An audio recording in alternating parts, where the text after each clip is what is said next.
few changing of every friend I had, all the music I listened to, all my moral values, you know, all those things completely changed after starting to attempt. Does that sound good to everybody here? Just to attempt? You know, I'm sure somebody's sitting here with a problem, and I'm not calling you out, because trust me, I'm sitting here with a problem or two myself. How's that sound? Because we're all human. This doesn't make nobody supernatural, because when you see people hitting these bricks, because you came to see those bricks break, didn't you? And some of them didn't. That's why I have this wrap on my wrist, because the same thing happened to me. It's nobody supernatural up here. Josh, he's just crazy. And he's real strong, so he does all this stuff. So he's the hero at this, but none of that, like they say, matters. It's about Jesus Christ. That's all this is about. And I'm telling you, everybody's sitting there paired up, buddies, friends, whoever's in here, and some of you don't even probably want to hear none of this. That's cool too. I understand.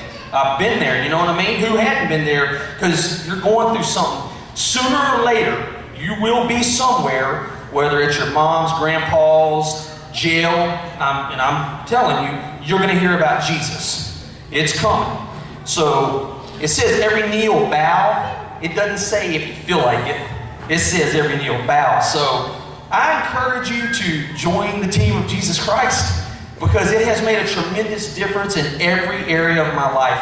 I could go on for days. Let me tell you a little bit about this. Giving. Own giving. This is simple. I would go to church and I would not loosen none of my money. I would sit there and I would put $2 in the bucket. And I'm telling you the truth, I'd be like, Lord, I have $120 and it has to last. And in my mind, it'd be like, if you give that 20, somebody's going to bless you with a meal every night. And I'm like, that's cool, I'll try that next time. So I would give $2.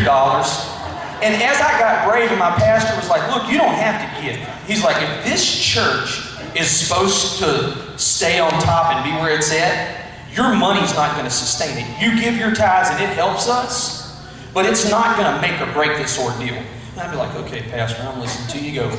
But when you start to tithe, you will see that your nothing turns into something. And I'm like, yeah, okay. So then I move into that phase after I can all my music, don't have no friends. This is sounding pretty scary, isn't it? I'm telling some true stuff, though, whether you want to believe it or not. I decided to start trying to drop $3 instead of $2 in the hat. You know what I mean? As time goes on, I got to the point where literally I was sitting there with the money going, okay, it seems like it's working, but I need it to work more. Would everybody in here agree having more money is not a bad thing? Because it can't help you. I mean, some may say, oh, it's horrible. I'll be honest with you. If I leave here and there's about a $5 million check in the front seat of my car, I'm going to come back in here and get on my knees and sing and dance and praise Jesus, because I won't be mad about it, unless of course it says sign Satan on the bottom, then I can't take it. As I added more and more, I encountered a friend. Matter of fact, Sasser, where you at? I'm not calling you out. There he is, that guy right over there. Awesome people. Sasser, that guy right there is a rock star. Don't let him fool you. He's hiding on the side, so you know he's famous. His brother was going to, what's it, the disciple thing where you go move it? Chad Sasser. What was that thing he went to? He went and stayed with all those people, and we had to foot a big bill, or did y'all make that up so y'all could have a bunch of money at your house?